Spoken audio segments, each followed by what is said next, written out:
So along with me, I have two of my very experienced colleagues. So we have Dr. Tanushree. Tanushree, ma'am. Yeah, hi Tithi. Very good evening. Very good evening, everyone. Good evening, ma'am. How are you? Yeah, doing good. Thank you so much, Tithi ma'am, for asking. Thank you, ma'am, for joining us. So we have Tanushree, ma'am, and also I have with me Prangya, ma'am. Good evening, Prangya, ma'am. Can you hear me? Yes, ma'am. Good evening. Thank you for the welcome.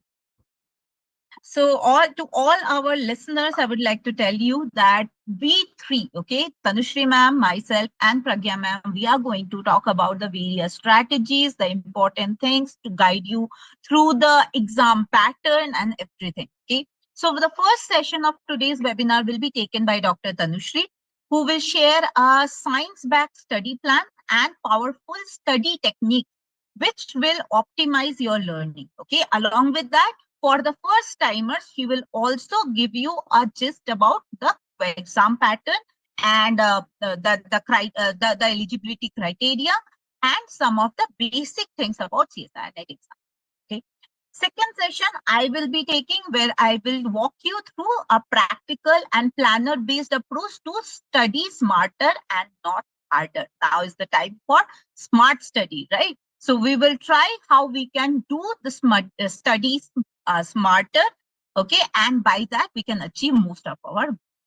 And followed by that, our third session will be taken by Dr. Prangya, who will help you build lasting consistency, motivation, and avoid burnout, the silent killer of many good intentions.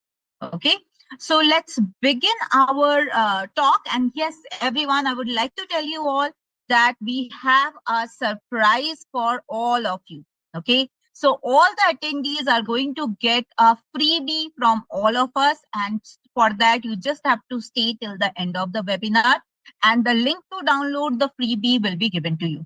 Okay. Now, without holding much of a suspense, let me tell you the freebie. So we have made a study planner for you.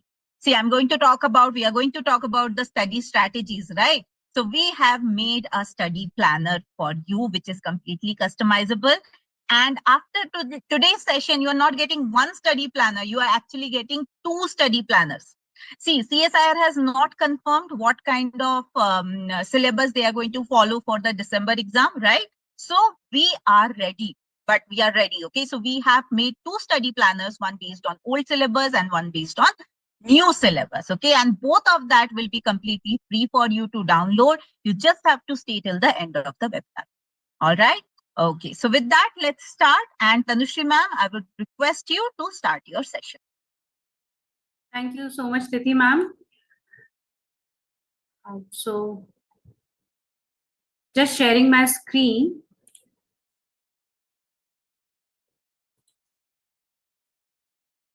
So, very good evening, everyone. I hope you all are doing good. So, please let me know if you all can see my screen.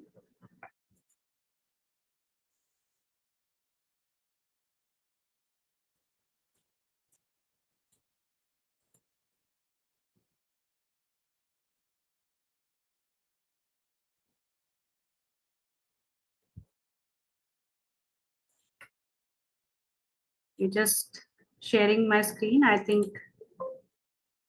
Yeah. Yes, ma'am, it is visible now. Okay, okay.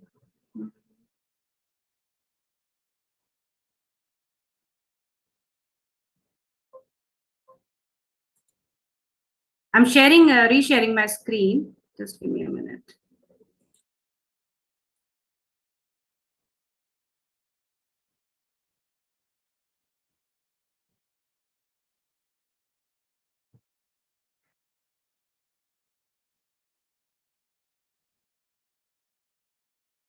Yeah. So can I get a thumbs up if you all can see my screen?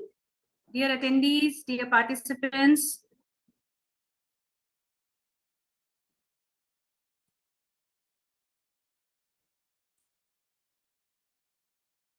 Okay, thank you for confirming. So everyone, as Tithi ma'am mentioned, that if you are preparing for the exam for the first time, or you have already given the examination and you just wanted to improve your performance or you want to prepare better, then you are at the right place. Today in this webinar, you will be knowing about the strategies that how you can kickstart your CSIR NET exam preparation. It doesn't matter whether you are a beginner or you have already given the examination. We have the strategies, tips and strategies, the techniques, the study plan that will help you prepare better for this examination, that will help you prepare effectively for this examination. So since we are talking about CSIR NET exam, it's very important to know what this CSIR NET exam is all about. So for example, like as you all know, you might hear about CSIR NET exam a lot, right? So basically what this exam is all about. So CSIR NET exam is a very prestigious national level examination which is conducted by NTA. And basically this examination is specifically for the research aspirants and the aspirants who wants to make a career in academics. So CSIR NET Life Science exam, it makes you eligible for funded research. So question is why you should write this very prestigious national level examination. So one reason is, as I told you, that if you are aspiring to become a researcher, if you want to make a career in research, or if you want to become an academician, you want to become an assistant professor, then definitely you need to write this examination. So CSIR NET Life Science exam makes you eligible for funded research position across prestigious institutes in India.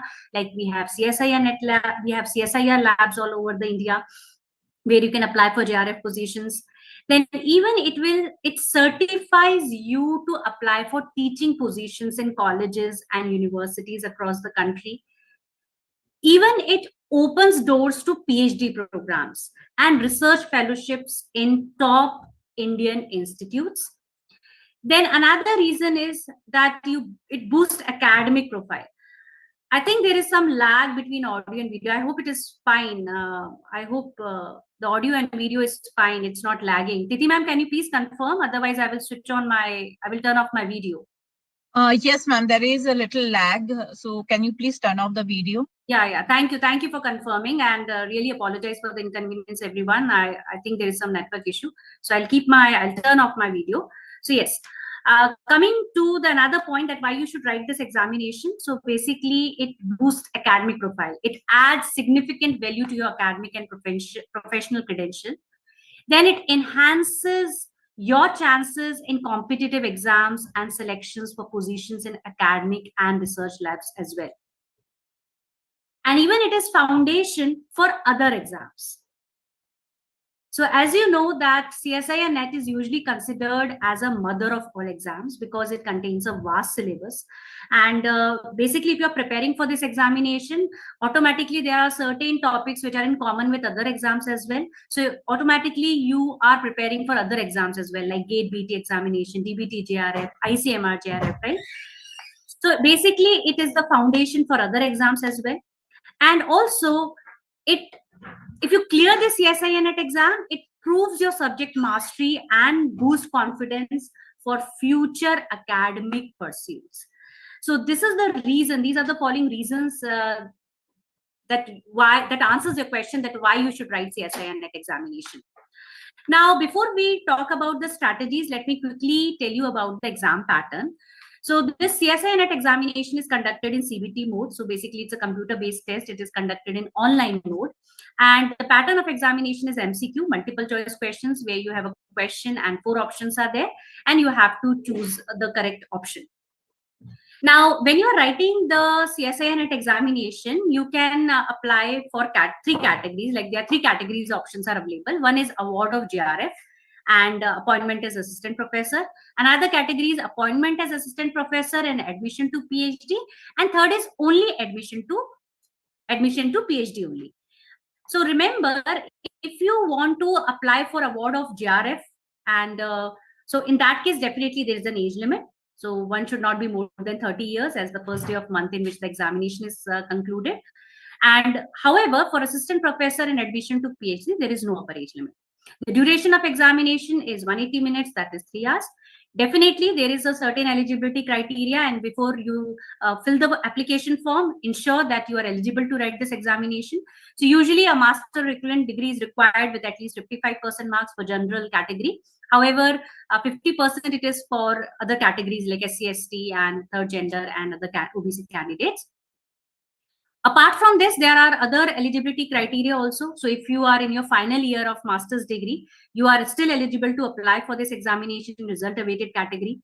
If you are still pursuing your master's degree, so in that case, if you apply for admission to PhD category, then in that case, it's must for you to complete your master's degree or equivalent examination within 1 year from the date of net result. Also, the candidates who are pursuing 4-year undergraduate degree, they are also eligible to write this examination, but they can only write for this category, award of junior research fellowship and admission to PhD. They will not be eligible for appointment as an assistant professor. And also those who are pursuing 4-year or 8-semester bachelor's degree program and are in their last semester, they may also apply for this test. Now, quickly coming to the paper pattern and the marks breakup. So CSIR NET exam comprises of 3 sections, Part A, Part B, and Part C, where Part A is about general aptitude, Part B is designed to test your subject knowledge, and Part C is designed to test your analytical and conceptual clarity, and even experimental based questions we expect here in Part C. Now, total 145 questions are asked in the exam. So 20 questions are particularly been assigned for Part A, where you have to just attempt 15 questions. In Part B, total questions asked are 50, but you have to attempt only 35. And in Part C, there are 75 questions, but you have to attempt 25 questions only. Part A and Part B questions carry 2 marks, whereas Part C question carries 4 marks. And yes, negative marking is also applicable, where 0.5 marks is deducted if you mark the incorrect answer from Part A and Part B section. But 1 mark is deducted if you mark the Part C question incorrectly. Now, coming to the syllabus, so as Tithi ma'am mentioned in the beginning that CSIR and DBT, we have a separate examination for CSIR NET Life Sciences exam and DBT JRF. So both CSIR and DBT, they proposed the merging of the examining, like merging of the syllabus and unifying the examination, like instead of conducting CSIR NET Life Sciences exam separately and DBT JRF separately, they proposed to merge the examination and have a one unified life science and biotechnology NET exam. So here you can see the old syllabus of the CSIR NET Life Science exam paper, and here you can see the proposed one. Now, if you look at the syllabus up to Unit 9, it is same, right? Like up to 8, Unit 8, it is same. For example, you can look here that Unit 1 is all about the basics. It's about biochemistry. Then Unit 2 is about cellular organization. Unit 3 is about fundamental processes. Unit 4 is about cell communication and cell signaling. Unit 5 is about developmental biology. And Unit 6 and 7 is about system physiology, where one is about plants and other is about animal. And then Unit 8 is about inheritance biology or genetics. Now, the only difference is that in proposed syllabus, the evolution is combined with the diversity of life form, that is Unit 9. And Unit 10, ecology, so behavioral biology is combined with Unit 10. Apart from this, bioinformatics and computational biology is added, and biochemical engineering and industrial biotechnology is added. Also, Unit 12 is applied biology or advances in biotechnology, and Unit 13, methods in biology, remains the same. So overall, if you compare, there are a total of 14 units in the proposed syllabus, and every unit comprises of several subunits and the topics. So here I will be covering the important topics. Remember, whenever you are preparing for this examination, whether the old syllabus is followed or whether the new syllabus, proposed syllabus is followed, always start from higher priority topics or the topics which are common in these two syllabus. So I will be showing you the topics which are in common in both the syllabus, and also they are of high priority. So always begin your preparation with biochemistry. Specifically, you have to start with the basics, and that is the structure and function of biomolecules, because rest of the units are you can only understand, like whether it is fundamental processes or whether it is about techniques, methods in biology, only you can understand if you know about the structure and function of biomolecules like proteins, amino acids, carbohydrates, right? Then apart from this, enzyme is very important. Enzyme topic is very important, especially here you have to learn about the Michaelis-Menten equation. You need to learn about the Vmax, you need to learn about the Km. So kinetics and inhibition is equally important. Enzyme properties, kinetics and inhibition. Also, you need to prepare for glycolysis and oxidative phosphorylation, and also conformation of proteins, stability of proteins, nucleic acid is equally important. Also, you need to focus on Ramachandran plot. So basically, these are the topics which you can start with. Once you are done with the basics, then you can move over to the cellular organization, where you need to focus on the cell membrane structure and function, especially questions on plasma membrane. FRAP technique is asked. So fluorescence recovery after photo bleaching. So that you have to remember. Protein transport is important. Now, to understand protein transport, you have to understand the cell organelles like endoplasmic reticulum, ribosomes, Golgi apparatus, right? So this is equally important. And most importantly, cell cycle, you have to remember. Cell cycle, when you focus on cell cycle, you have to study everything from regulation to the control of the cell cycle. Then once you are done with the structure and function of organelles, move over to the fundamental processes like replication and repair. So in DNA replication, you have to focus on different types of DNA polymerases and their function. Repair pathways, all different types of repair pathways are important. RNA synthesis and processing, so transcription, post-transcription processes, like we have different type of splicing mechanisms. RNA editing is there, that you have to focus. Protein synthesis and processing is important. And even you need to focus on operon models like tryptophan operon model is there, and their regulation is equally important. Then on your screen, you can see the topics from cell communication and cell signaling. Here you have to focus on different receptors, whether it is G protein coupled receptor or receptor enzymes or JAK-STAT.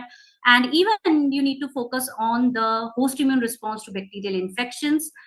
Apart from this, even apoptosis and cancer is equally very important, especially combination based questions like techniques, flow cytometry, and questions on apoptosis or cancer is asked. Similarly, the from unit 2, that is your cellular organization, from cell cycle and cancer, the question can be asked, or apoptosis can be asked. So these are very important. These topics are very important.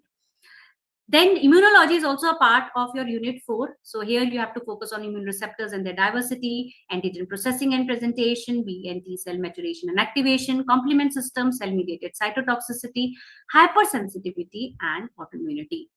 When we talk about developmental biology, so it's a choice between plant and animal developmental biology. You can prepare both, but I'm giving you a choice. If you have a background of botany, you can go for plant developmental biology. If you have a background of zoology, you can go for animal developmental biology. But again, when you are starting this unit, start with the basics, start with the basic terms and terminologies like what is speciation, what is competence, what is differentiation. Even learn about cleavage divisions, gastrulations, axis formation in these, because like whether it is sea urchin or amphibians or chicks or mammals, they are very important. Questions do come from here. Limb formation, regeneration, Drosophila development, vulva development in C. elegation, new relation is very, very important. And especially in plant developmental biology, ABC model is very important. Then coming to system physiology. So again, either you can prepare plant physiology or animal physiology. In plant physiology, you have to focus on photosynthesis, you have to focus on plant hormones, phytochromes. So repeatedly, like if you go through previous year question paper, there have been like alternatively questions comes either on phytochromes or stomatal movement or phototrophin. Similarly, questions do come on nitrogen metabolism or stress physiology, and even secondary metabolites. In animal physiology, you have to focus on homeostasis mechanisms, ECG, exchange of gases, neural and chemical regulation of respiration, neurons, vision, hearing, urine concentration, waste elimination. Even you need to learn about gametogenesis, the hormones and the diseases associated, endocrine glands, and more. Remember, here I'm just telling you the topics, but in the regular classes, we in detail tell you what type of questions are asked from here, how you have to prepare for a respective topic. So kindly note that simply knowing the topics like is important. Definitely you should know what you have to prepare, but how you have to prepare is equally important. So right now we are focusing on what you have to prepare, and then eventually we will discuss about how you have to prepare the particular topic. Then coming to inheritance biology, which is genetics. So again, here you have to first master the concept of Mendelian principles, the ratios of dihybrid cross, monohybrid cross, linkage mapping, the distance between the genes, the gene order, tetrad analysis is also covered here, physical mapping like somatic cell hybridization, and even you have deletion mapping. Then sexduction in microbial gene mapping, pedigree analysis is very important. Every year there is a question at the part B of parts of pedigree analysis. Then mutations, the causes of mutations, types of mutations, and even transposomes are also important. Then unit 9 and unit 11, you get a combination based question that is from diversity and evolution. And this is the reason in the proposed syllabus, these two units have been combined. So here you have to focus on the classical and quantitative methods of taxonomy, classification of plant, animals, and organisms of conservation concern. Whereas in ecology, you have to focus on population, community ecology, ecological succession, species interactions, ecological rules, and biogeography. And then coming to the evolution and behavior. So as I told you that unit 9 and unit 11, that is diversity of life form and evolution are combined. So phylogenetic tree analysis is very important. Also paleontological history of Earth is important. Hardy-Weinberg equilibrium is important. Parental investment and care, altruism and migration are some important topics. From applied biology, agrobacterium-mediated gene transformation has been very important because questions do come here based on word genes, gene transfer, or even combination-based questions where molecular markers and agrobacterium-mediated gene transfer or transgenic lines-based combinations are asked. And also we can see that every year there has been the gene therapy-based questions do come. Now they have been questions on gene therapy, especially drug metabolism. And lastly, in methods in biology, you have to focus on restriction enzymes and digestion. Blotting technique, although you may not get a direct question on blotting technique, but yes, definitely a combination based question like DNA, like you have a repair mechanism and a blotting result they will give you, and you have to analyze the result and answer the question. So experimental based questions do come from here. Then genetics and molecular markers, or genetics or agrobacterium and molecular markers questions is asked, or direct question can also be asked on molecular marker. Similarly, direct question on flow cytometry dot blot analysis, or combination based question from unit 4 or unit 2 can be asked. Apart from this, all the spectroscopy techniques are important. Like if you have given this examination, there was a question, there was a match the following type question where different spectroscopy techniques was given, and in the options their principle was given. So these type of questions are very scoring. So for that, you have to understand the different type of spectroscopy technique. Similarly, among the microscopy, focus on fluorescence, confocal, super resolution, and electron microscopy. Apart from this, you can learn about different type of radioisotopes, their decay process, and half-life. Now, quickly coming to the smart study techniques. So I will be providing you here the names of important 5 techniques which you have to follow while preparing for these topics and other less important topics. So first, let me discuss about retrieval technique. So retrieval technique, it is also called as active retrieval or practice testing. It is, according to the research by scientists, it is considered to be the most effective study technique. And this technique basically involves retrieving information from the brain. Now you may ask that, ma'am, how we can retrieve information from the brain? So here I will be providing you 4 techniques or 4 strategy within this technique that can help you incorporate active recall. See, why active recall is important. Today you are studying something, you cannot expect it to remember that thing after 6 months, unless you have a very, very good memory, right? Usually we forget. So the best way of best strategy of active recall is practice test. Remember, simply learning the concept won't help you. You have to learn how to apply that concept in solving question, and that you can only learn while giving the tests. That is, go through previous year question papers, give the mock test, solve as many questions as possible, because this is the one of the best strategy of recalling the information, recalling the concept. Because when you're solving a question, you're recalling the concept, you're recalling the formula, you're recalling the tips of solving the questions, right? So practice test also, it helps you work on your speed, it helps you work on accuracy, it will boost your confidence, and it will help you in self-assessment as well. You can use flashcards also. So different subject-wise, different flashcards you can prepare where you can mention a question related to a topic and the answer at the back. So for example, biochemistry flashcards you can prepare in pink color, then methods in biology in different color, and then like you can just shuffle them and you can randomly pick a flashcard, and you can, like for example, a particular subject you are studying, so you can randomly pick a flashcard of that and you can read the question and try to answer it. Then closed book spider diagram technique. Now closed book spider diagram technique, which emphasizes on making notes without seeing the book. Like for example, you have studied and now whatever you have studied, you note down the points related to topic without seeing that book. Now, once it is done, you open the book and write down points that you have missed. That is closed book spider diagram technique. And then we have Cornell note making method. It's an alternative to note making method, where instead of making notes from notebook, you write down questions based on topic. For example, if you are studying glycolysis, so you will write down what is glycolysis. Instead of noting it down from the textbook or notebook, you will simply mention what is glycolysis, what are the enzymes required in glycolysis, what is the enzyme required in conversion of pyruvate to lactate, what is the enzyme involved in conversion of one step to another, right? So this is how the content note making method works. Another technique is spaced learning or distributive practice. It's a memory technique which helps you learn at spacing intervals. Optimal spacing intervals helps you recall information at optimal spacing intervals until you have learned it at a sufficient level. So basically here you learn or revise in intervals over time.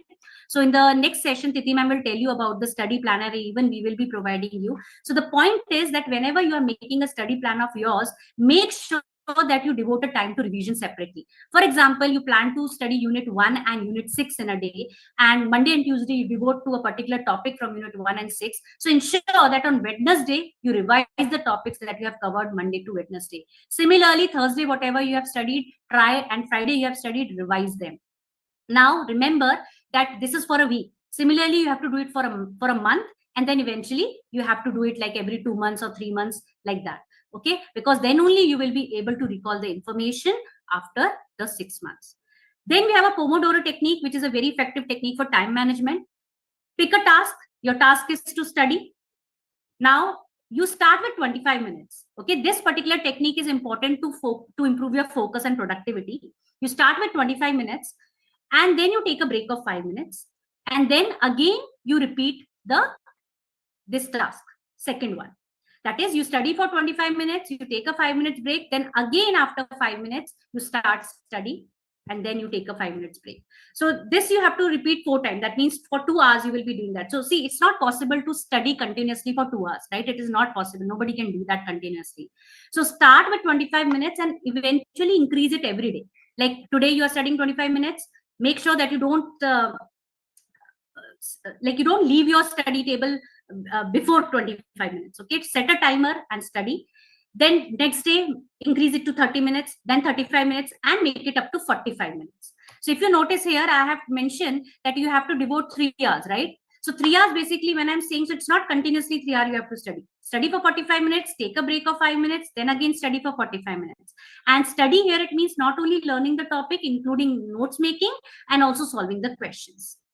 Then lastly, we have the Feynman technique. Feynman technique is where you pick a topic and you start studying it. So basically this technique was developed by Richard Feynman, and it's a method of learning that requires you to teach a concept in a very simple term, as if you are explaining it to a child. So you pick a topic, you start studying it, and then you can explain it in your own words.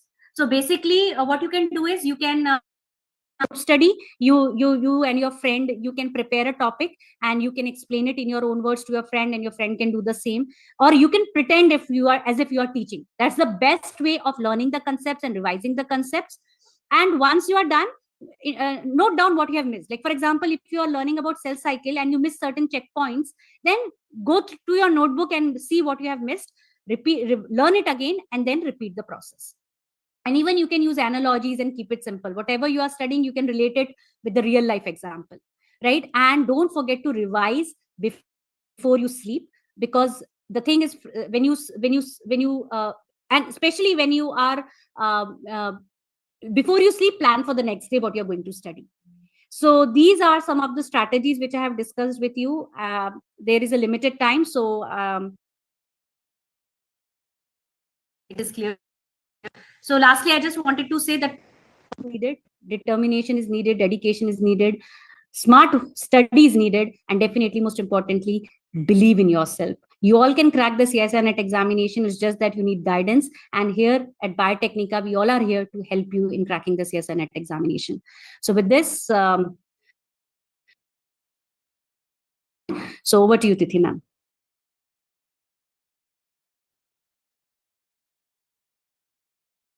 Thank you so much, Tanushree ma'am. What an insightful session you have just taken. So guys, I just want to tell you all that Dr. Tanushree has 9+ years of teaching experience and helping aspirants, CSIR NET aspirants like you all. And that experience, she just poured everything into her session today. So you got from her the important topics from all the units, all right? And also you got to know the different study techniques, okay? So any of the study techniques, so she has told you about different study techniques, right? So it's not that you have to follow only one or you have to follow the combination of two. It's completely up to you, whatever you try with the different techniques, okay? Whether it's Penman techniques, whether it is Pomodoro technique, whether it is active recall. So you try those techniques and see what works for you the best. You can even try combination of more than one study technique as well, okay? So at the end of the day, we need the best result for you. And as we are humans, we are not machines, right? We are not made in the same mold. So we all have our differences. We all have our uniqueness. So what technique works for you, that you have to figure out, and then you have to modify and use it the best way you can. Okay. Thank you so much, Tanushree ma'am. And I would like to tell everyone that Tanushree ma'am will again be available at the end of our session, where we will take question answers from all of you. So everybody, whoever has questions, please write it down somewhere, or you can post it here in the QA box also. So once all our sessions are over, we'll be start taking questions one by one. Okay. Tanushree ma'am, Prangya ma'am, as well as myself, I will be there at the end of our topics, where we will be talking about, we'll open the floor for questions. Thank you so much, Tanushree ma'am. See you in a bit. Most welcome, Tithi ma'am. All right, guys. So now it's time for us to move to the next session. And there we'll be talking about the smarter strategies. Okay, now the time is to be smart. So now we are going to talk about the smarter strategies. So just a minute, I'll share my screen.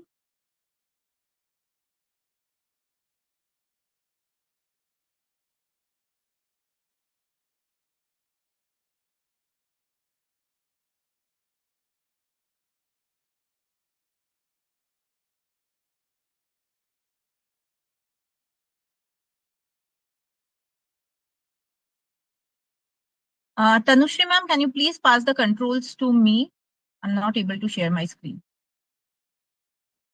Sure, Tithi ma'am. Just a minute.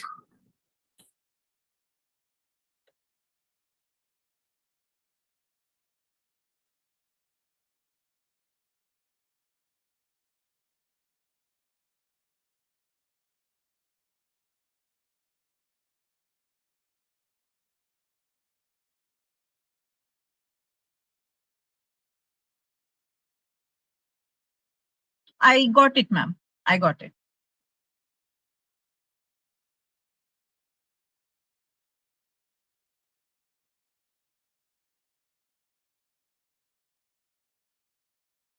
So I have shared my screen. Please let me know, everyone. Is it visible?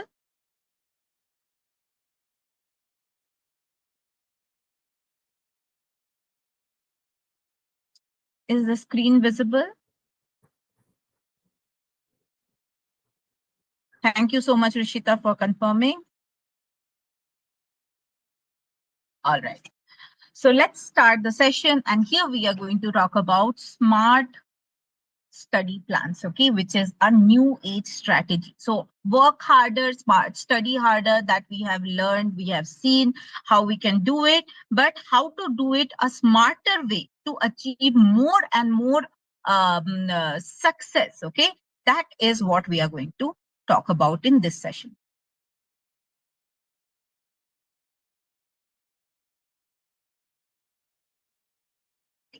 Now, very first thing you will ask, why are we even studying it? Why does it matter? Why do we have to learn the smarter way? Okay.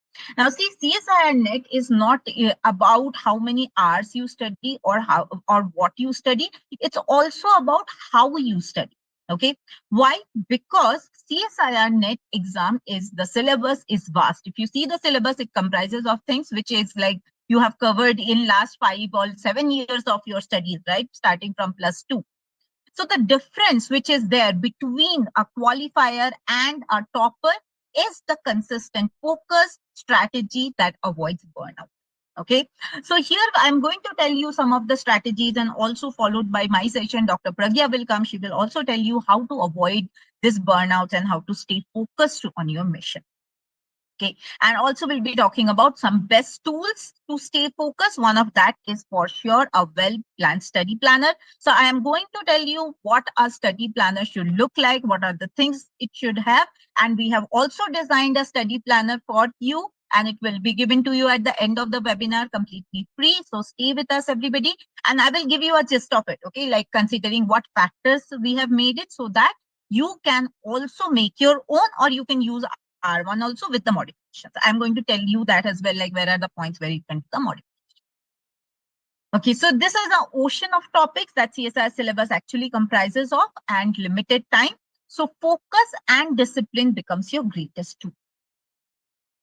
Okay, now with that, having a very good study planner, a well curated study planner will be the need of the hour. So why do we need a study planner? To understand that in a bit. So first of all, study planner will do what? Okay, so ma'am also showed you some a sample of a study planner, right? So where you saw that you divide the day into different chunks and then you study different topics at different times of the day, right? So that basically what you are doing is you are breaking down the syllabus into small chunks, small manageable chunks, which you can handle easily. Now, when you are making a study planner, so every day at the end of the day, you will also mark what all things you have achieved the day. And you will also mark the things that you could not do, like they were there on the planner, but you could not achieve. Okay. So that will make you like that will remind you that these are the places you are lagging and you have to buckle up. Okay. So it maintains a daily accountability. Next, it aligns your preparation with mock tests, targets, and revision cycles, because your study planner will not only, the smart study planner that I'm talking about, will not only have concept study times, along with that, it will also include revision cycles as well as mock test. Okay, because as Tanushree ma'am told you that just studying the concept is not enough, you have to learn how to apply it, right? Because CSIR exam anyways, it's an application based questions which are come in the exam and you have to solve it. So if you know the concepts very well, let's say we are talking about enzyme kinetics, you are very good at the understanding. Okay, so you know the things, but when a question is given to you, when a particular behavior of an enzyme is given to you in the form of graph, in the form of table, and if you are not able to apply equation there to find out what will be the value of K, or what will be the value of substrate concentration, then it goes completely for waste, right? So you have to know how to apply, and there is nothing better than giving a mock test to apply. So our study planner, our smart study planner, will have a equal weightage to mock test as well as revision cycles. Next, our study planners also builds a momentum through micro wins. Okay, so when we are breaking down into chunks, so instead of saying, okay, in a month, let's say I will finish 2 chapters. Okay, instead of that, what you will focus on is having 1 day at a time. So in today's time, okay, let's say you have planned to study DNA replication. So your target will be to learn how the entire DNA replication today. Okay, tomorrow maybe you will devote time for DNA repair mechanisms. Okay, so instead of study, looking at the bigger picture here, like having considering that unit 3 I will complete in this month, instead of that you are breaking down into smaller chunks, and that will actually motivate you. Okay, so it will be easier for you to achieve, and at the end of the day it will motivate you when you see those big ticks. Okay, so I will suggest that when you make a planner, so make a hard copy of it or make a soft copy, but make it like you can mark it. Okay, so that you can tick that, okay, this is done, I have achieved this. So that will motivate you. Whenever you see the study planner and you see these markings, that will definitely motivate you to do the same process next day. Okay, so those will be your micro wins. And also it will maintain focus during the entire preparation time. without causing any burnout. Okay, so it's very important when you are making study planner that you include break times as well. Okay, it should not be only study, study, study. Because if you do like that, within a week, you will get burned out. Okay, you will feel exhausted, you will feel tired, and that is not going to serve anyone. All right. So if we start from today, let's say it's August and we are starting from today. So, okay, so the last exam happened end of July. So we can expect that the next exam, it might happen. Usually it used to happen end of December, but now because of the change schedule, it might happen at the end of January. Okay. So starting from August, you have 6 months. So usually for any CSIR preparation, for any term, CSIR preparation, we suggest that take at least 6 months. Okay, so 6 months, what you will do. So if you are preparing, if you are devoting 6 months, so your schedule should be monthly goals and weekly targets. Okay, so divide the syllabus into 6 monthly goals. Each month should cover a specific set of topics or subjects. Weekly targets, again, you break it down. Okay, break down each month's goal into weekly targets. Okay, so this will provide a more granular view of your progress and allows for easier tracking. Now, not only that, break it down again into daily tasks as well. Okay, remember your micro wins. So further divide weekly targets into daily tasks, and this makes the workload more manageable and less daunting. Okay, so yeah. Right. And when you are making your study planner, always include some buffer time. So this buffer times, you can use it for revision, or you can even use it for rest. Okay. And you can use it for taking some tests as well. Fine. So buffer time is very important because you never know, right? So if you are planning for 6 months, in those 6 months, there might be some family events, there might be some emergency. So this buffer time, when you keep in the syllabus, that will take in your study planner, when you keep the buffer time, that this buffer time will take care of those things. Okay. So allocate buffer time for unexpected delays or challenging topics. This prevents the schedule from derailing due to unforeseen circumstances. Okay. And one tip that I would like to tell you is pair 2 different units. Okay. So see, anyways, you have 6 months. So in 6 months, if you cover one unit at a time, so you will like the old syllabus, if we go for, so it has 13 units. So it will take you 13 months. You don't have that much time. Okay. What you can do is you can couple 2 units in a month. All right. Suppose morning you are doing 1 unit, evening you allot it for another unit. All right. So that is how you do. And also when you are studying 2 subjects, right? So it will also break the monotony and you will not get bored of the subject. Okay. And it will also keep you engaged, and also your study planner should include mandatory test question solving sessions and revision sessions. Now, suppose you are not able to start your preparation at 4 months, okay, and now, at 6 months, and now you are adopting to a 4 month schedule. Okay, so let me tell you, 4 months planning for 4 months and strategizing it properly, you can still get success in CSIR NET exam with just 4 month preparation as well. Okay, but remember, minimum time required is 6 months. So if you are shifting it to 4 months, what you have to do? Yes, any idea? Can anyone suggest what you have to do? If you are shifting your 6 months plan to 4 months, what changes you will need to do?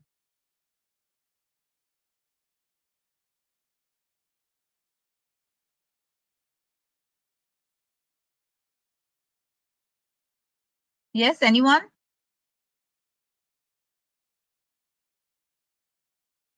Yes, so anonymous attendee is saying instead of doing 2 units, do 3 units per day. So basically, if you are doing 3 units means what? What you are doing? You are increasing your study time, right? So yes, you have to increase your study time. Preparation time has to increase. Absolutely correct. So per day, how much hours you are devoting has to increase, right? So definitely increased intensity. You have to increase your study time, right? So in the 6 months time, if you are allotting, let's say 4 to 5 hours per day for your study session, so for 4 month schedule, that has to for sure go to 6 to 7 hours per day. Next, what you have to do is you have to prioritize. Okay, so you cannot think of covering the entire syllabus. That will be foolish. Absolutely correct. So we have the answer from anonymous attendee who says that look for the main topics. Yes, so prioritize. Okay, so prioritize the syllabus and find out the things which are of higher weightage, which are asked in the exams in the previous year papers more frequently, and focus more on those areas. Okay, so first your target will be to focus more on those areas so that like later if you have time you can look at the other lesser important topics as well, but your priority will be to cover those high weightage topics. Okay, so you have to prioritize. Next, you have to concise your study. Okay, so you have to be very, very strategical. All right, so you have to plan your sessions properly. You have to make notes which are good to go as a revision material later also, because without revision you will feel that you are at the ocean, right, and you don't have any shore around. So when you are doing your study, that time only you have to make precise and concise notes which you could use as a revision material. Okay, and also you have to reduce the buffer time. So when you have 6 months, you have the liberty of keeping more buffer time. But when you are doing a 4-month schedule for CSIR net preparation, then you have to reduce buffer time. Okay, and also you have to make sure that you are not derailed from that plan. All right. So today I will show you a snippet and we will give you for free as well a study planner which is based on the new proposed syllabus. Now, although we don't have any confirmation from CSIR, so most probably when they will release the notification of the next exam, right? So with that only they might release the new syllabus. As of now, we don't have any confirmation from CSIR exam, CSIR and NTA. Okay, so if you are making a study planner based on the new syllabus as well, so total hours of preparation will be 3 to 4 hours on unit or topics per day. So this I'm saying preparation strategy for a 6-month schedule. Okay, prepare 2 units per day, 2 hours for each unit, and also devote time for general aptitude. Okay, minimum 30 minutes. And when you do general aptitude, that will break the monotony of biology. Don't think that why am I doing math here? General aptitude, every single mark that you score in general aptitude is a bonus. And also when you are practicing it daily, right? So for 6 months, every day, if you practice 30 minutes, that's more than enough to get all 20 questions correct, or at least not 20, sorry, 15 is the maximum number of questions that you have to attempt. So all 15 questions you can get it correct. So plus 30 marks. Think about that. Okay, so if you are a fresher, okay, that is you are preparing the units for the first time. So days required for you each unit will be 15 to 25 days, and revision will be 5 to 10 days. Okay, question practice will take another 5 to 10 days, and final round of revision before the exam. Okay, while you are solving the entire syllabus question paper, you should devote at least 15 to 20 days for that. Okay, now if you see this, okay, so this is the time for each average unit. That is, if I take 25 here, 10 here, 35, and again 10 days. So 40 to 45 days is the total time that you need to prepare any unit on an average, okay, as a fresher, as a first time preparation. Okay, now if you are doing it for the repeated time, then this time will reduce. Okay, and when it reduces, so you have to focus more on your weaknesses. You know what are your weaknesses and you have to work towards that. All right, now when we have this 40 to 45 minutes, now remember that 40 to 45 days that you have for each unit, it will vary, okay, depending on what was your specialization and what was your honors, right? So those topics you will need lesser time, and for the topics that you have not studied in your graduation or post graduation, so there you have to devote more time. So this is a snippet of the exam, the study planner, okay, what we have made based on the proposed new syllabus. So here we have divided the topics, okay, in the syllabus on the basis of month, okay. So this is for the August, you see. So we have also mentioned that what will be our goal, okay, is that we have to cover these 3 units, all right. And also at the end of each month, you also get a template like this where you can mark your checklist, okay, your achievement checklist. All right. like whether you are able to cover all this topic or not, whether you made notes or not, okay, how many questions you solved. So your goal was to solve 100 plus topic wise MCQs, whether you are able to do that or not, okay. So you can mark it, so that will give you a report card as well, okay, something that you can quantify at the end of each month. Now, the study planner that we will give you is completely customizable. Okay. So we have told you before as well in the previous webinars that even though CSIR syllabus comprises of 13 units and the new proposed syllabus has 14 units, but you don't have to cover all of those units to qualify the exam. Okay. If you choose 9 to 10 units, and if you do it thoroughly, it is more than enough to get a JRF as well. Okay, so you can customize, right? So you can choose the units depending on your personal interest, as well as what things that you have studied already in your graduation and post graduation. Okay, so on the basis of that, you can select the units and prepare. Okay, but still I will suggest that please go through Biotechnica's website and YouTube channel also, where we have many webinars and many articles talking about the important units or the higher weightage units. Okay, so that just to make sure that you are not skipping any important unit, like biochemistry. It's a very important unit, right? Unit 13, which is methods in biology, very important unit. It is combined with all the topics in all the different units in the syllabus, right? So just to have an idea that you are not missing out on the important or the higher weightage units. So just have a look what are the important units, and from there you can choose 9 to 10. Okay, so the rest of the time which is there in the planner, so that you can now devote for revision, for tests, or for reinforcing your weaknesses. Okay, now in the study planner, we have not mentioned any time also, because the best time, the most focused time will vary from person to person. So the time where you can focus more, there you keep the topics which needs more focus, like the topics that you are learning for the first time. Medium focus time can be devoted to test or solving questions. Okay, and definitely focus on your strengths and weaknesses. Fine. Now, see, in today's world, everything is data driven. Okay, so be very, very specific about the data, right? So I told you that don't just say, okay, I'll take 10 to 15 days to prepare one unit. So I give you a count that 40 to 45 days, including test, including question solving, including revision, your one unit should be over. And that is the average time. The units where you are thorough, okay, you are well versed within your graduation and post graduation, that should take lesser time. All right, so stick to that plan. All right, and also when you are giving the test, that is the best way to analyze your preparation. And whenever you are giving the test, analyze your performance. Okay, which are the areas that you are lagging, the questions where you are not able to understand properly or comprehend properly, or the questions from which area you are able to solve.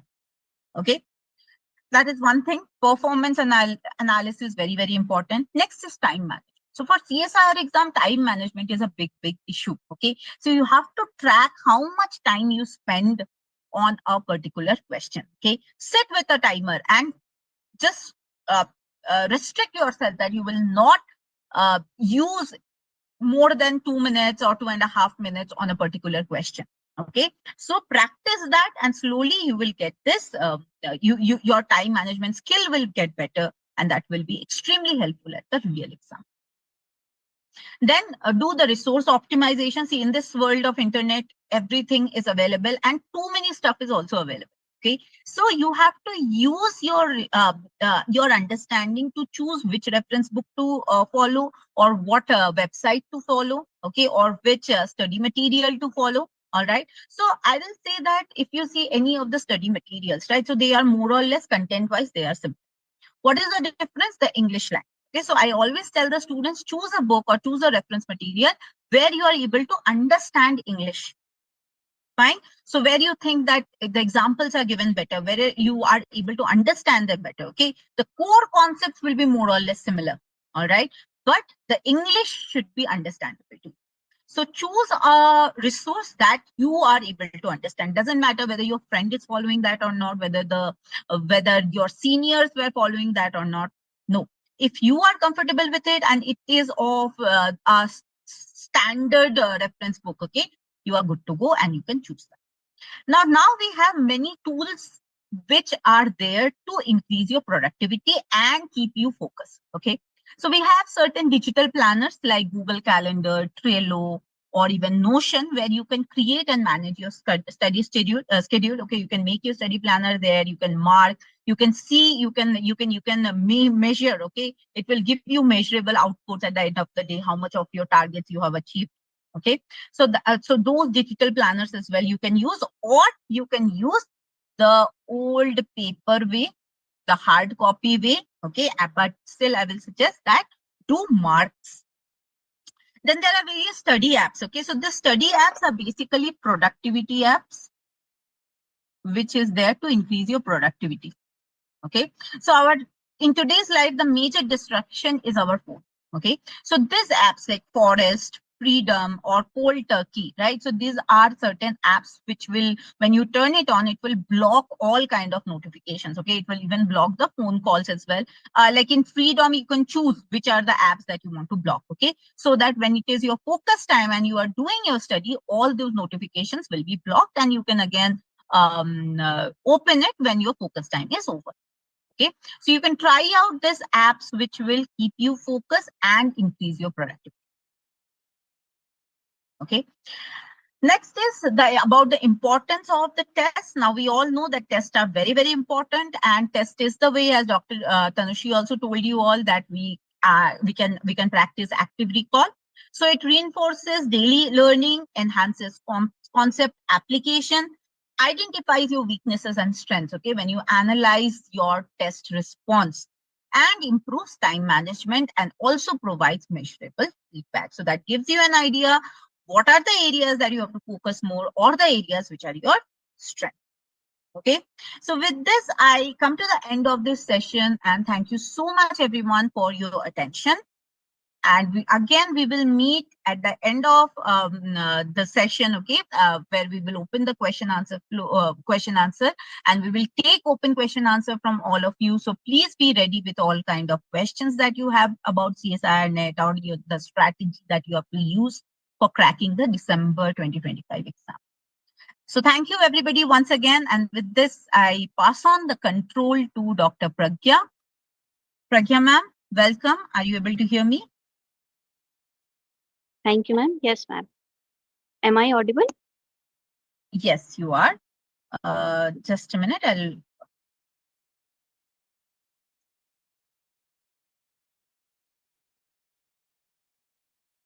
Yes, I have passed the control to you, Prangya ma'am. So by the time you are sharing your screens, I just want to tell everybody that Prangya ma'am is again one of my esteemed colleague in Biotechnica, and she has 5 years plus teaching experience. She is a PhD holder from Amity University, and not only that, she has 30 plus publications under her name.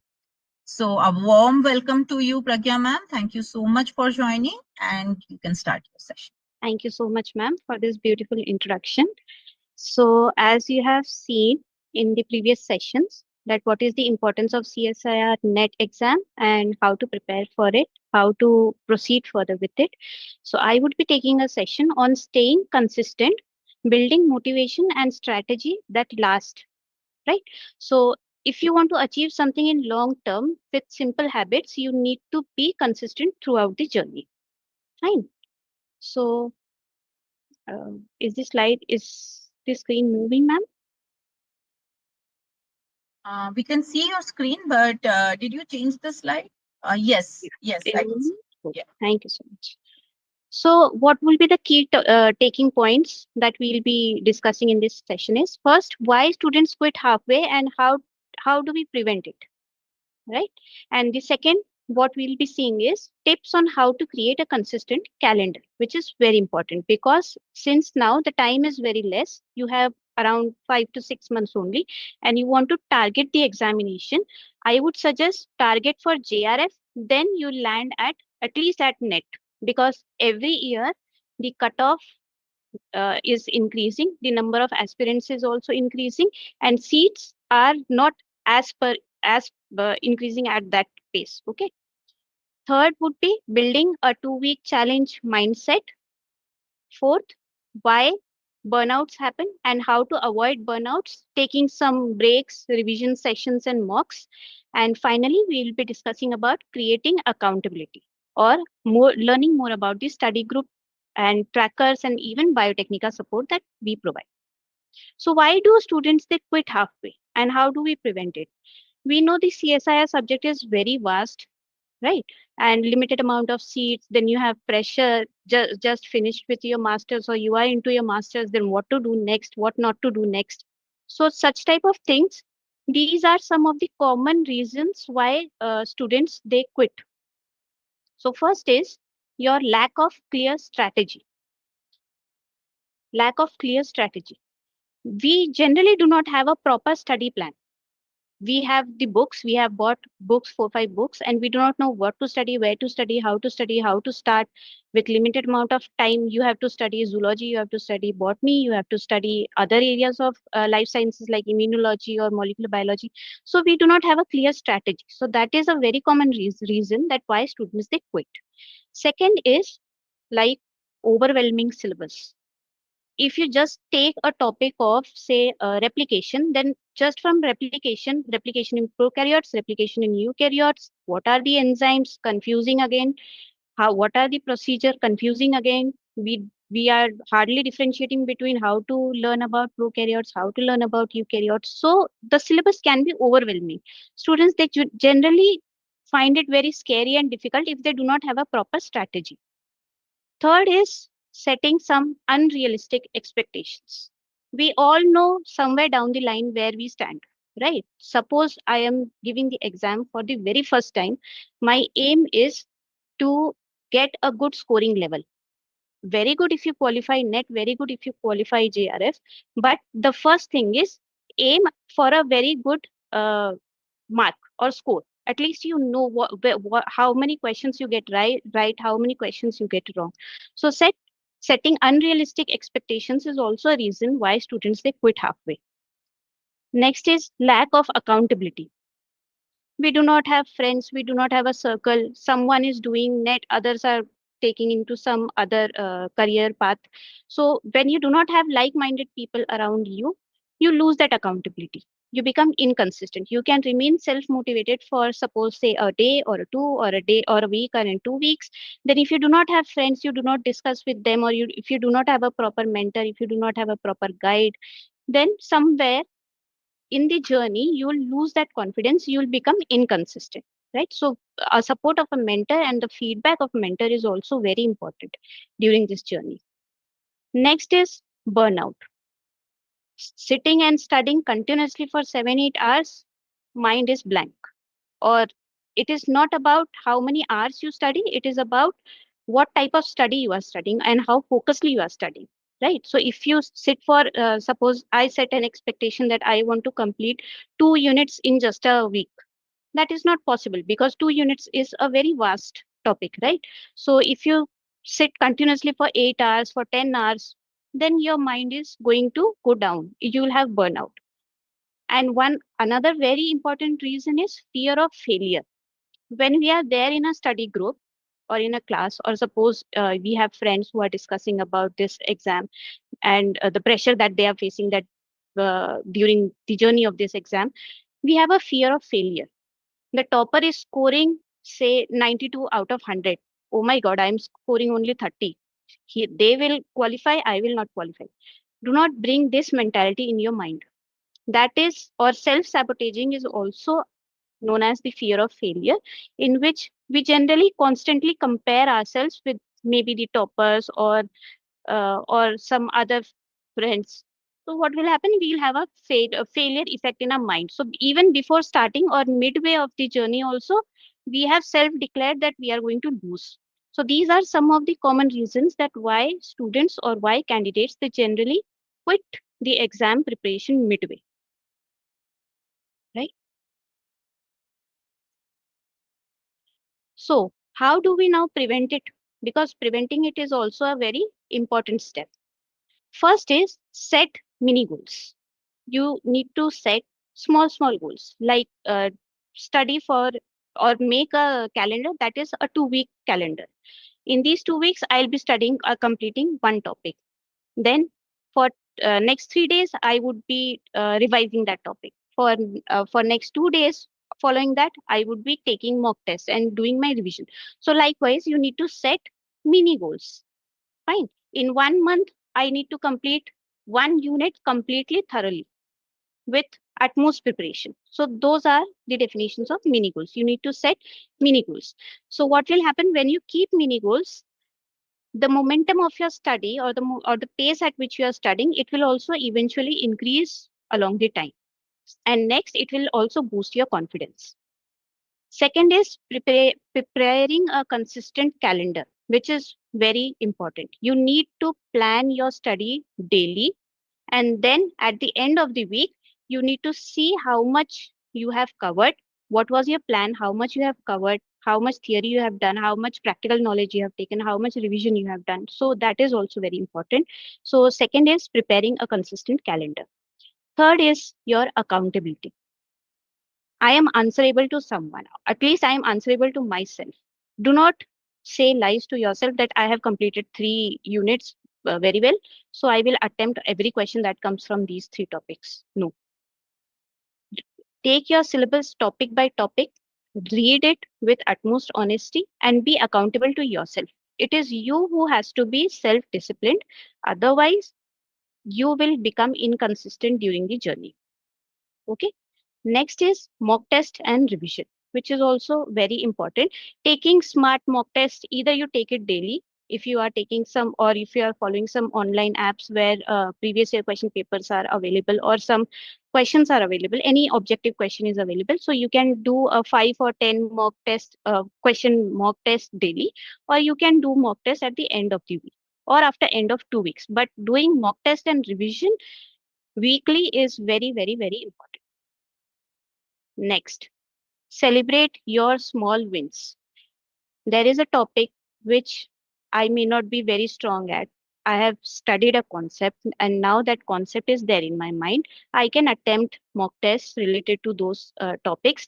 So please celebrate your own small, small goals. Pat your shoulder, right? Do not wait for the end moment. Only if I'll complete all the 6 units or all the 7 units, I'll celebrate. Only then I'll take rest. No. After every small success, however small it may be, celebrate yourself. Fine. And what everything, if you imply all these things, then you will have a motivational, thorough purpose. That is, by this, I want to say, suppose you want to qualify NET, or you want to qualify JRF, or you just want uh, you just want a seat at a PhD, suppose, right? So there must be some goal or some driving force that helps you drive throughout the journey. If I talk about myself, I have myself given CSIR NET exam 3 times. In first time, I was targeting NET, so I qualified for CSIR NET, that is lectureship. But my rank was all India rank was around 45. Okay, so okay, I celebrated. Fine. Next time when I sat, I was aiming for JRF, but somehow I lagged behind, and I again qualified NET. Just simple NET lectureship. Okay, but what I analyzed was my rank, overall rank, it increased. Earlier it was 45. This time it came down to, or it came above 32, right? So the third time when I sat in the exam, I qualified JRF. Okay, so this is how you need to motivate yourself. If I had given up at the first test itself, saying that, oh, I have got only NET, I could not qualify JRF, so this exam is not for me, this is not going to help. You want to get a JRF, if you want to do a PhD with your own fellowship, you have other benefits also of JRF. So if you want to avail those benefits, you have to prepare time and again, time and again, time and again. It is a 6 months journey, because CSIR gives examination after every 6 months. So 6 months journey. Buckle up your shoes. If you have not qualified this time, then definitely I need to do well in the next time, right? So there has to be some motivation which will lead you through this journey. Otherwise, no matter what groups you join, no matter how much you study, no matter what all investment you do, you will not be able to be consistent throughout the journey, right? So self motivation and having a goal, a aim that why I need to qualify this exam is also very important. Next we'll be talking about a 2-week challenge. Okay, so this will help you in keeping yourself self-disciplined, if I would say. So what is a 2-week challenge? Is this screen moving, ma'am? Because it has stopped moving in mine. Yeah, I think it's Yes, it is moving. We can see. okay. Thank you. So first is a focused approach, right? This will help you tackle small and defined study goals in a journey of 14 days. So prepare yourself for a 14-day trip. You take a subject, suppose I have taken unit 1 or 3 chapters from unit 1, not the entire unit 1, 3 chapters from unit 1. So prepare yourself, prepare your mind in such a way that I have to do a focused analysis, a focused study in such a manner that within the 14 days, I will complete those 3 chapters. Fine. So what will happen, because the syllabus is very vast, so you need to have a strategic segmentation of the entire syllabus.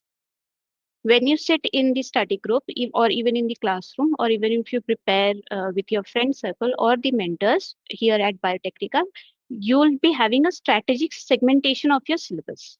What all topics to complete and what topics are more priority based as compared to the entrance exam, and what topics are not so much priority, but you need to know it. So we'll prepare the subject likewise. The second is, it will help you overcome procrastination and build a rhythm, help you for time management, and lead to quick wins, right?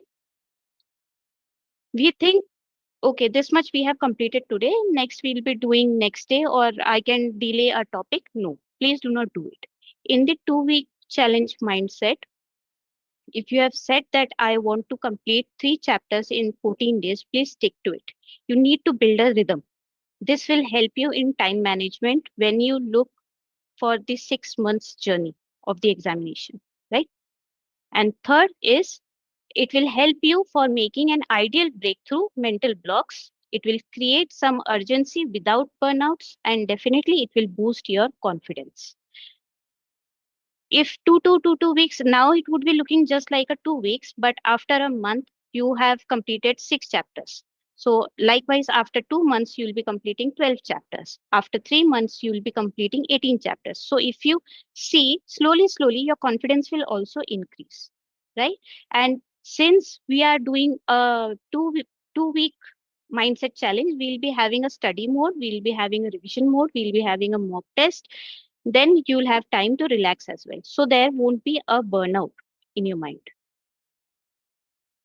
So how do you make a structure of a 2-week challenge? For example, in first week, we'll be studying. I have to study, say, molecular biology and some topics of biotechnology. For molecular biology, say you want to study about replication, transcription, translation, and likewise in biotechnology area, you will study about techniques that are used in wet lab experimentations. Okay, so in first week, your focus should be to know all the basic principles and to know all the basic concepts. Read between the lines, study whatever you want in that entire topic. But your aim of the at the end of the first week, you have to have completed those topics of molecular biology as well as biotechnology. In second week, what you can do is you can go ahead with MCQ practice, practicing your previous year question papers as well as a quick revision and analyzing your result as well, right? So keep your second week for MCQs, previous year questions, and revision of the topic that you have studied in your first week. So if you see, when you study daily, you need only 3 to 4 hours of focus study, and you can manage this 2-week challenge. And at the end of the week, when you do self assessment of your quiz or self assessment of your test, you will get to know that where we stand, where we land. We'll be knowing a practical or a realistic approach. Areas in which you are able to complete the MCQ practice questions very easily, those are your strong areas. Very well and fine, we can celebrate. And areas where you lag behind, you now know that after a 2 week, I need to invest, say, 1 more week or 5 to 6 more days, or maybe 1.5 weeks more to make those weaker areas strong. right?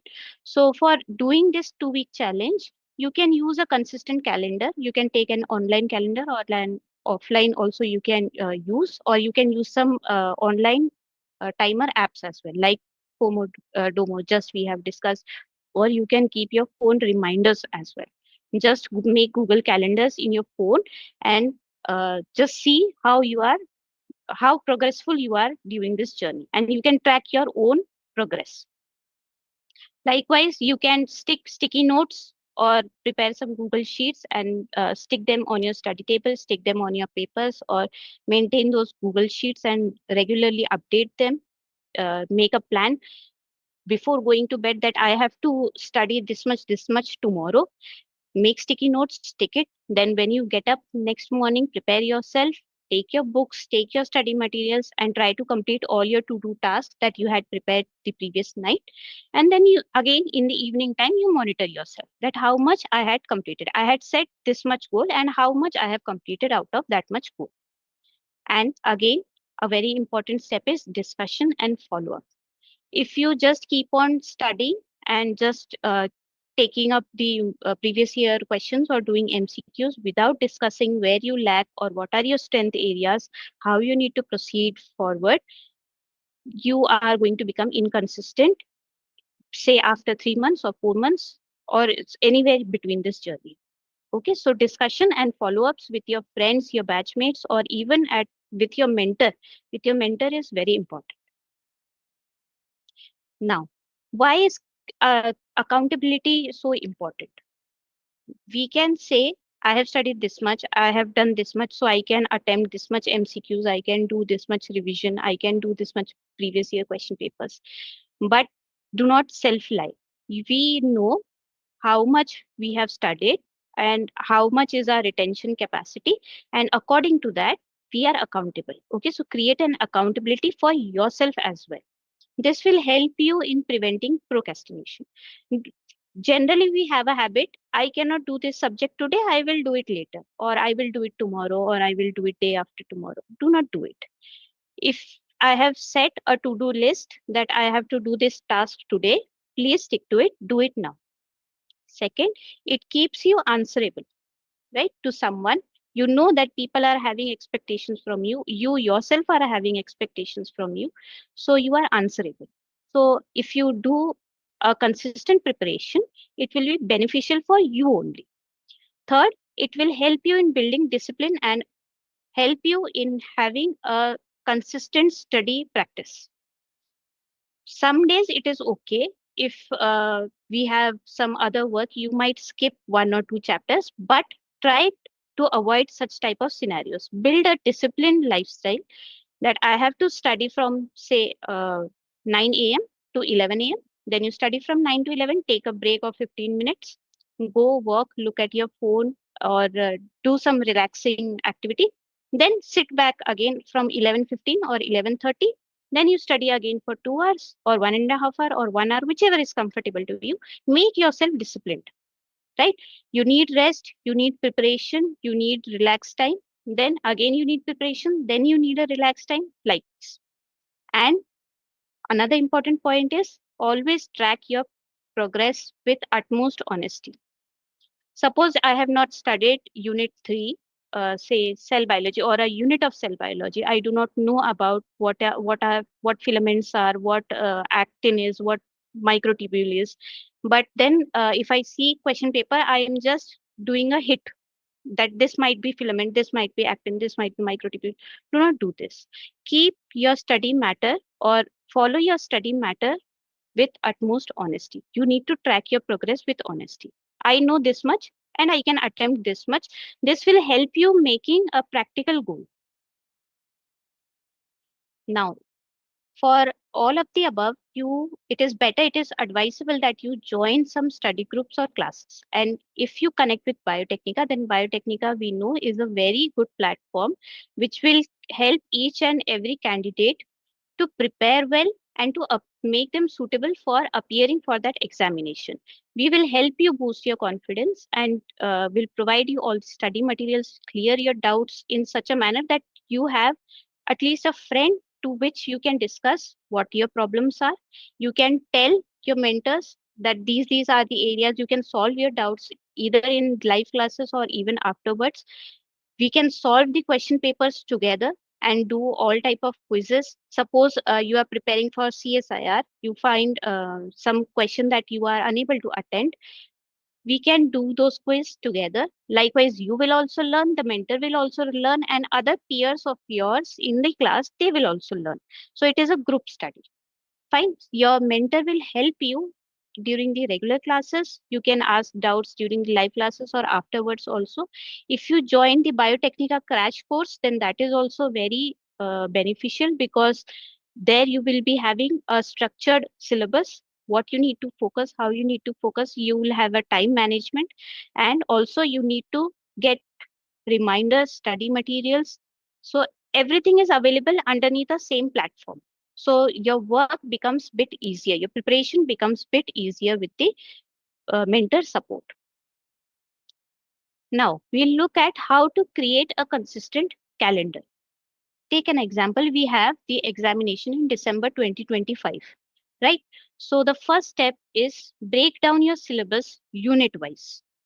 I have unit 1 for say developmental biology. I have unit 2 for microbiology, molecular biology. I have unit 3 for cellular biology. Then you have plant physiology, you have animal physiology. Likewise, break your entire syllabus into unit wise. Decide your priorities. You need to see that when you analyze the previous year question papers, you will be getting to know about what are the areas or what all are the topics that have high weightage. Prepare them first. Next, some prefer to prepare topics in which they are confident, while some prefer to prepare topics in which they are not confident. It is your personal take call, right? If you are very much strong in one subject, I would suggest keep those subjects in the middle of the journey or during the last of the journey. And the topics in which you need more time, more investment, please focus on them first. So you need to prioritize your topics. Likewise, you need to solve the previous year question papers also. But one point to remember here is do not lose your confidence. If you have assembled all the topics in which you are not confident and you say that I am not confident in these topics, so I'll study all of these at first. And the topics in which I am comfortable, I will keep all those topics for the last. Do not do this because what will happen? Your confidence will go down when you are not strong in these topics. So if you continuously do these topics in during the initial periods, your confidence is going to go down. Keep a topic in which you are weak, then put a topic in which you are strong, right? Likewise, again, keep a topic in which you are weak, then keep a topic in which you are strong. So this way, in this manner, you will help boost your confidence. Second is choose a planning duration. You need to plan your syllabus or your routine in weekly chunks. Reserve your last 6 to 8 weeks for full length test syllabus, right? Uh, Suppose after every week or after 2 weeks, what you are taking a mock test, it is related only to that unit or only to that subject. If your exam is in December 2025, then at least or max to max by mid of the October, your entire syllabus needs to be completed. Make that as your goal. So in this time frame, what you'll have 1.5 months in your hand for doing a full length revision and doing full length mock test preparation. So that will help boost your confidence even more, right? Then break your study into study blocks. Have a daily goal, have a weekly target. I need to study 3 chapters daily and I need to finish one entire unit per week. So make your daily goals and make your weekly targets. Next is color code or label your activity. Suppose you have made a calendar, you have said that this topic you will be studying in first week. So and that topic you will be practicing in the second week. So color code them. The topics that you have colored that you have studied, say color them green. Then what you need to practice, color them yellow. What you need to revise, mark them, so that at the end of the journey or after every 3 months you are in a position to revert back to the first unit and see your revision pattern. And likewise keep time for rest also. Do not excessively overburn your body. You can use your Google Calendar or you can use printable planners to label and track your study material on a regular pattern. Then again, like we said, tracking your progress on a daily basis is very important. You have studied for say 4 hours in the entire day, or you studied for 2 hours, taken a break of 15 minutes, then 2 hours, then taken a break of 15 minutes. So likewise, you have studied for 4 or 6 hours. Then after that, sit down and write what all you have studied. Close your book and just recall in your mind. So in that manner, you will know that what all topics you have completed and what all topics of the day is remaining. Check your to-do list. In my to-do list, I have done this. Okay, tick mark, fine. I have colored it green, I have colored it blue, I have colored it yellow. And these are the topics that I haven't covered. Though it was there in my to-do list for today, I did not do it. So mark them. Next day in the morning, make them as your priority. Complete that first, and then that day's to-do list again you start. Right? So you need to track your progress daily and you need to maintain a rhythm also. Sixth point, balance a realistic goal with discipline. You need to set achievable targets. Like I said, I need to complete this much. If I'm sitting for the exam for the very first time, my aim is qualify JRF. I have to qualify JRF, set that aim. But you need to know that it is a long journey. So either JRF or NET, but my score has to increase every time, right? So you need to set achievable targets. Only if you practice regularly, you will be able to complete those targets. During your calendar, prepare some flexible days and rest days as well. Don't aim for perfection, aim for a consistent effort. Like we know the story of the turtle and the rabbit. So consistency was what made the turtle win the race, right? Next, use tools and community. You need to have a daily checkup with your study groups, with your mentor, be in touch. What are your doubts? What are your strengths? We need to analyze everything. All the feedback that your mentor is giving, please implement them on your daily basis calendar. The last important topic is avoiding burnouts. If you integrate your breaks intelligently, then you will not have burnouts. Like we have just discussed, Tanushree ma'am and Tithi ma'am, they have told you about the techniques, how to study. You study for an hour, take a 10 minutes break, study for an hour, take a 10 minutes break. And in the end of the week, if you want, you can take a week off also. Suppose Sunday, I will study only for half a day and rest of the half of the day, I will relax. So integrate your breaks intelligently. Next, have an active and scheduled revision pattern. Revise your topic on a daily basis, revise your topic on a weekly basis, and then revise your topic on a monthly basis as well. Third, have a regular mock test. This will help you stimulate your exam condition. When you are doing a mock test, prepare the environment in such a manner that for 3 hours you will be sitting at your study table and you will be doing the mock test just like as you would be appearing it in the examination hall. In this manner, when you track and analyze, you will get to know more about your mistakes, right? So I think some of the doubts would have been solved by this. Last, what I will say is small, disciplined, repeated efforts with consistency. If you do it daily, it will lead you to achieve great heights. Okay. So all the best for your examination.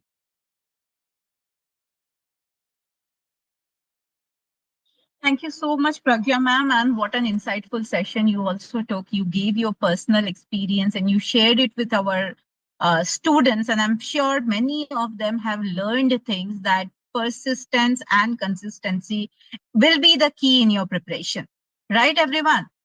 So now with this, I open the floor for question answers. So we already have got some questions here. So let me just pick up the questions. So very first question that I have is from Caution. Please say thanks for your help. Thank you so much for acknowledging that caution. So the question is how to manage the studies and other courses like I'm saying by the safety customers. Yes. So balancing is something that is a common question which is asked by all of our students, okay, the CSIR NET aspirants. So I will suggest that you have to create a balance, okay? So the times which you are devoted for your curriculum study, suppose you are doing learning programming, you are doing your MSc degree. So the times that are there, you are there in the college, or the times which you are there in the class, that times definitely you cannot study for CSIR NET, okay? So what you can do is you have to find the middle times, all right? So like the times when you are commuting. Okay, so those can be the times where you quickly do revisions. Maybe if you start your day at 9 o'clock, you get up at 6 o'clock, and then before you start getting ready, you have good 2 hours where you can focus and study. Okay. Similarly, if you are coming at home at 7 o'clock, let's say you take 2 hours break, finish your dinner and everything, and again from 9 to 11, devote 2 hours for your solid study for CSIR. Okay, now when you are studying, okay, so that time only make notes. Don't just read, make notes. Because you are making of it, you are using flashcard method, whether you are making okay, so the shampoo you are about that those materials that you will create, right? The study they will act as a vision. That is your own vision that you are preparing. So like when you are commuting, or when you are in a lunch break. Okay, so you have a lunch break of 30 minutes. Let's say you finished your food in 20 minutes. So 10 minutes, you can do revisions by taking out those notes. Fine. So those kind of smart strategy you have to do Kaushal, and also like Kaushal, I'm very sure there are many other students who have the similar question. So you have to find those pockets of time in a day, okay, where you have time, and those times you have to keep yourself focused. No distraction, no browsing on the internet, no browsing on Instagram. Focus and devote that time for study. I hope, Kaushal, you got your answer. You got the idea how you can strategize and balance everything. Okay, so next question we have is from Selva Kumar. So he's saying that I am stuck in making notes and single book not enough for understanding. So how to use multiple sources? Help me. Okay, so I would like to request Dr. Tanushree. Tanushree ma'am, can you please take up this question and help Selva? Yeah, definitely. Sure, Tithi ma'am. So definitely it's a very interesting question and important question. I know many students might be facing this difficulty while making notes. So first you need to understand note making. Okay, I think again there is a lag. I'll keep my video off. So basically the note making doesn't mean that you have to note down everything from book line by line. Most of the students, they make this mistake that they simply note down the things from book. You need to understand that it has to be written in your own words. The notes need to be precise, the notes need to be in brief. And as I mentioned, you can use closed book spider diagram method, or as I mentioned, you can use cornell alternative method for note making, where you simply study and you can write down the questions based on topic. Or if you just want to note down the things from book, so just focus on the important things. Okay, so during the class we tell you what all topic is important, which table is important, so that in brief you can note down from the books, and it has to be short, it has to be precise, and try to make notes in form of flow charts, and try to make it in form of like diagrammatic or pictorial, because it will help you retain the concepts more. And yes, Selva Kumar, you are right that single book is not enough. Definitely, you have to refer to multiple sources. So don't refer more than 2 books for a subject. For example, if you are referring biochemistry, then Leninger is sufficient. If you are referring to immunology, Cube is sufficient. If you are referring to genetics, iGenetics is sufficient. Apart from it, you can refer another book for like any book, particular diagram you like, or any particular point you find it there. So don't refer to more than 2 books. Okay, and yes, there is no single book for CSIR NET exam.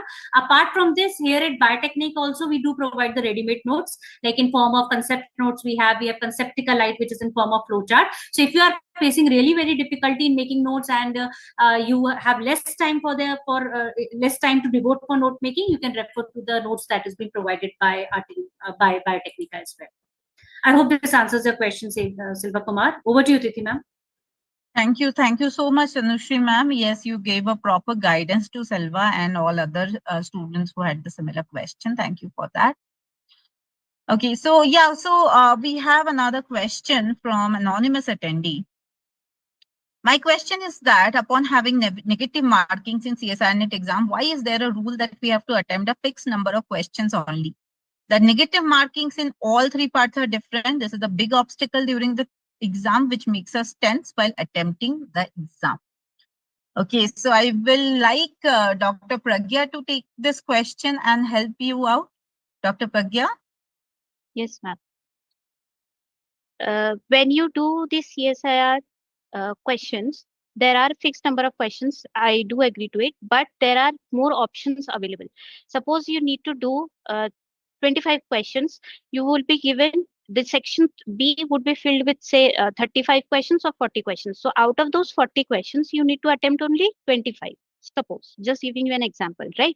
So in this way, in all the topics in which you are comfortable enough, attempt those first with utmost confidence. Then you see, change your answering pattern. Now you see that do not answer the questions in which you are absolutely not sure, that will lead to negative marking. But there would be some questions where you might be having somewhat idea.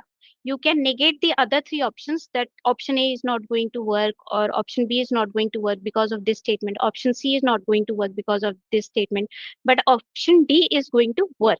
So then you mark that as your answer. Do as much questions in which you are confident. Just because they have said you have to attempt 35 questions, you will mandatorily attempt 35 questions. Don't do that. Avoid doing that. Avoid your negative marking. Yes, that's absolutely right, Dr. Pragya. And also I would like to add that, yes, so there are different sections. So marking scheme is different. So that's why the amount of mark that you lose in negative marking is also different. So you have to understand that the overall scheme of CSR, if you see, it is minus 25%.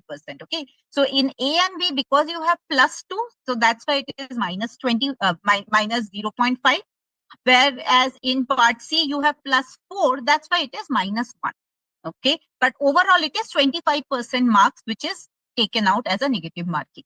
So if you are getting confused, if you are feeling this tenseness, okay, where attention at the time of exam because of this, so the only way to overcome it will be practice. Practice questions where you have, or practice this kind of automated computer-based test where you have the negative mark, okay, so that you restrain yourself from taking unnecessary risk, as Dr. Pragya said. That you don't have to take unnecessary risk. When there is no negative mark, okay, go ahead, mark anything, you don't have anything to lose. You might get something correct by guessing. But here, the scenario is not that. Okay. So you have to, I'll not say that you have to answer all the questions where you are 100% sure. Yes, you have to do for most of the questions. Sometimes you have to take calculated risks. Okay. But it should be calculated risk, not just any restrainless and reckless risk. Okay. So you have to restrain yourself. So for that, practice this kind of thing. So in Biotechnica, we have test series, we have various test series, okay, based on units as well, based on topics as well. And all our tests have negative marking associated with it. So you get the practice. So when you get the practice, you know at what level of confidence you have to attempt the question, at what level you have to restrain and pass the question and move on to next. Okay, so those practices when you do in your preparation time, that will equip you with a better understanding and better time management. That's all. Yes. So, yeah. So next question I have from Deepika, and I'm again thank you, Deepika, for asking this question. I'm very sure many students have this question. So first of all, she is thanking us all for insightful session. I got a clarity in my study plan, but she has a doubt. The doubt is that the revised syllabus has introduced a new chapter, bioinformatics and computational biology. Could you clarify its weightage and the number of questions likely to be asked from it? So Dr. Tanushree, with your vast years of experience, what do you think will be the right way to help Deepika? Yes, it's a very interesting question, Tithi ma'am. So basically, I think that if the proposed syllabus is accepted, then definitely for sure we can expect a question on bioinformatics and computational biology, because right now, as we all know, that it's a time of artificial intelligence and data science and computational biology. So definitely, according to me, I think definitely there will be one part B and one part C question at least we can expect from this particular session, because even if we talk about bioinformatics, is definitely playing a very important role in every field. So as we have seen the trend of CSIR NET exam also, that they always frame a question on the trends, like CRISPR-Cas9, if it is in trend, they frame a question on that. So similarly, we can expect that yes, definitely there will be a question on bioinformatics and computational biology. But talking about the weightage, so as we know that CSIR pay proper at weightage to all the units. So yes, we can expect the questions from here as well, but it this is what that we have to see, that what whether they will be giving it too much weightage, or they will be giving like less weightage as given to unit 9 and unit 12 initially. So definitely question will be there, and eventually about the weightage we can get to know once the syllabus is being accepted and the exam is being held. Yes, that's right, ma'am. Thank you. So one more thing I would like to tell, see, many students are getting confused or getting worried or is tensed because of this new syllabus, whether this new syllabus will be there, whether the old syllabus will be there. See, first of all, when you compare, okay, so in the previous webinar that we had in Biotechnica, I did a comparison of the old syllabus and the new proposed syllabus. So you will see that 75% of the syllabus is same, okay? Only 25% is something new that has been added, which is only related to bioprocess engineering and this bioinformatics. Rest 75% of the syllabus is exactly how it was in the older syllabus. Okay, only those topics which were coming, same topics were included in multiple units, right? Operon was there in unit 2 as well as in unit 8. Recombination, a topic which was there in unit 3 as well as in unit 8. So those repeated topics have been taken out. Okay, and they have better categorized it. Okay, they have organized the topics better. That's the only thing that has happened. So there is no need of panic at all. Anyways, we say for clearing CSIR exam 75%, like if you target 70% of the syllabus also and you are doing it right, that is enough. Okay, so you don't have to worry about these new units or the new topics which have been added. So anyways, when the syllabus comes out, I'm very sure CSIR will not do like this, that they publish the syllabus today and they ask that, okay, next month you have the test. It will not happen. They will give you enough time to prepare the new topics also. So there is no need of panic at all. Now, when you are starting your preparation, start your preparation with the common topics anyways. Okay, don't touch these new topics as of now. Start with the common topics. Later, we will see when the notification comes up. Okay, so we have another question from Rishita. Guys, because we run out of time, so we'll be taking this as our last question. Okay, so Rishita is asking, she is currently pursuing 4th year bioinformatics and interested in research area. So whether CSIR NET is better to get PhD admission or GATE. So Pragya ma'am, can you please help Rishita? Yes, ma'am. You have done, you are doing 4th year bioinformatics. So I would suggest, though you give both the exam, give CSIR NET also and give GATE also, because some institutes, they ask for GATE score. Some will be just looking at your CSIR, JRF or NET certificate. Keep in mind to qualify CSIR NET, because CSIR, there are many institutes which take CSIR as one of a very prestigious topic. But even if you qualify GATE, then target for IITs, NITs is always there. Both the examinations, they give equal weightage to bioinformatics, because now bioinformatics is gaining a very positive response amongst the academicians. So prepare for both, but target CSIR NET. But do give GATE as well. GATE is also very scorative. Yes, that's right. Thank you so much, ma'am. And with this, we actually come to the end of our session. So before we end, just 2 things. First of all, yes, I remember I have to give you the planner. And before that, I just want to show you one more thing.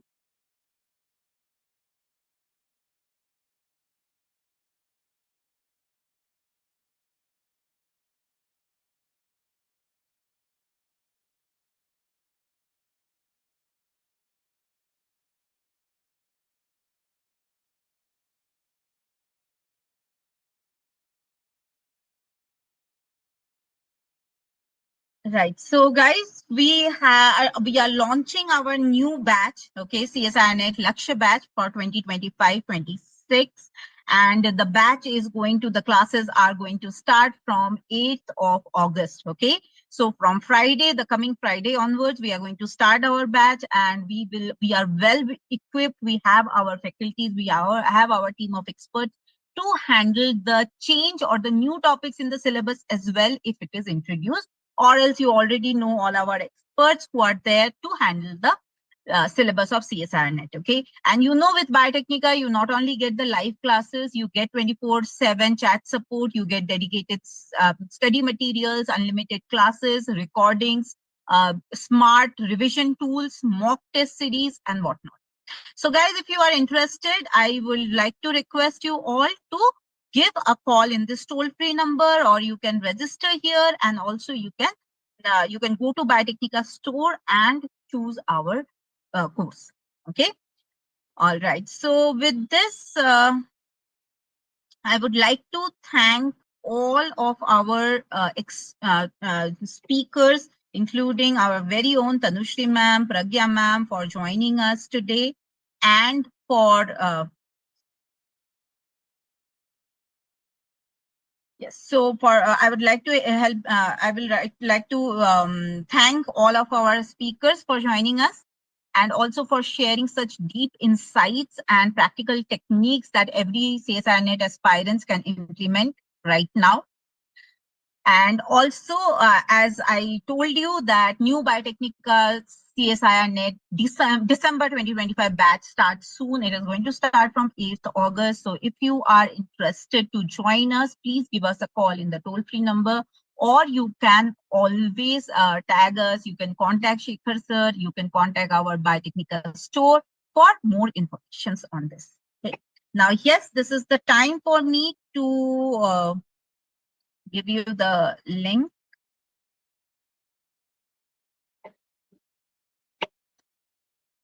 Yes. So everyone, I have posted the link for study planner in the webinar chat. So please go to this link and you can download the study planner. We are giving you 2 completely free downloadable study planner, one based on old syllabus, one based on new syllabus. So please go ahead and take it, download it, print it out, and use it for your maximum benefit. Okay. Thank you everyone for joining, and please give your positive feedbacks, reviews for this kind of webinar, so that we are motivated to bring more webinars like this for all. Thank you everyone, and good night from all of us. Thank you.